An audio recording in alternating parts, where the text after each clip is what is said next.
felt like a good time to share my story. This story is very complicated. You have said that your then husband was one of your best friends. You'd known him almost your entire adult life. I know you've shared the story of having tears of joy on the stoop when you found out after this long, delay in trying to get pregnant that finally you were going to have a baby. And those memories that are such a stark contrast to where things ended.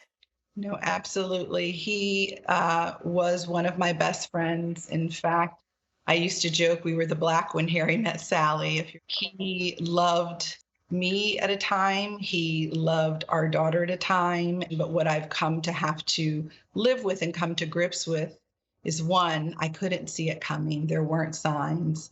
And two, all of those things before were true, and somehow this is true as well. So it will never make sense. We want to believe if someone is sick, we can logically, scientifically understand this will never add up.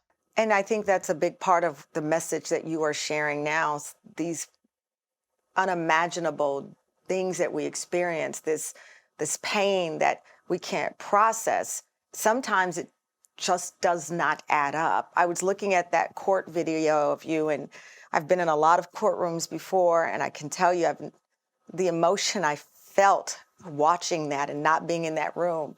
I think a lot of people will feel it today. And you carried Gabrielle's little doll with you there. Have you found these, including in the courtroom, these mementos, these things that help you face those most difficult moments, as was the case in the courtroom when you testified against your ex-husband with that little doll there? Well, she's sitting in my lap right now. And the significance of the doll is at the time I had to move out of the house as we were negotiating this very tumultuous divorce.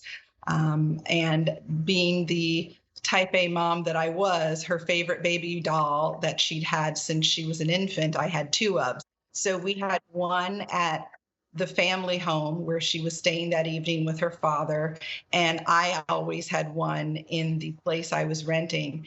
And because the crime scene occurred in her bedroom where she was born and grew up, I lost so many of her things. So having this doll has become very significant for me, and just a reminder of the love that does not disappear when someone physically disappears from the earth. What did you learn, or how did you learn that this was possible? Was it a book? Was it quiet time alone? How did you get to that point where you saw hope in the midst of complete despair?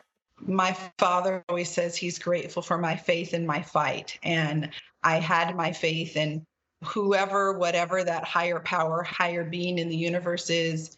If you have that, it's an insurance policy of sorts, quite frankly. I lost my mother and grandmother in my early 20s. And so I had to cash that insurance policy in, for lack of a better word, at an early age. And so I knew not what I was capable of, but what the potential that we all have inside of us when we're called to stand up. And there's nothing, you understand this as a mom, there is nothing or no one that you will stand up and fight for more than your child. I think that my determination of continuing on to not let this destroy me, that while I'll never know the motivations behind what happened, I defiantly refuse to lay down and die. I defiantly refuse to let this define me or define my daughter's life. So I have tried desperately to fight for those moments of light on the other side of this very dark place. Talked about, Michelle,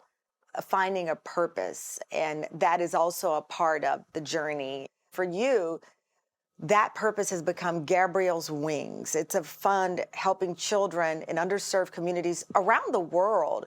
And you have described this now as your life's work. Why this route, and how did that help you heal? Well, it was important to me, not only losing a child, and listen, there is no grief index, right? There is no better or worse way to lose someone you love. And given the level of betrayal, you can imagine just grappling with that, grappling with my daughter's name being associated with such a heinous act. So I was determined early on that what people knew about my daughter when they spoke her name, it would be in light, it would be in purpose, it would be in hope. It would not be in tragedy and darkness.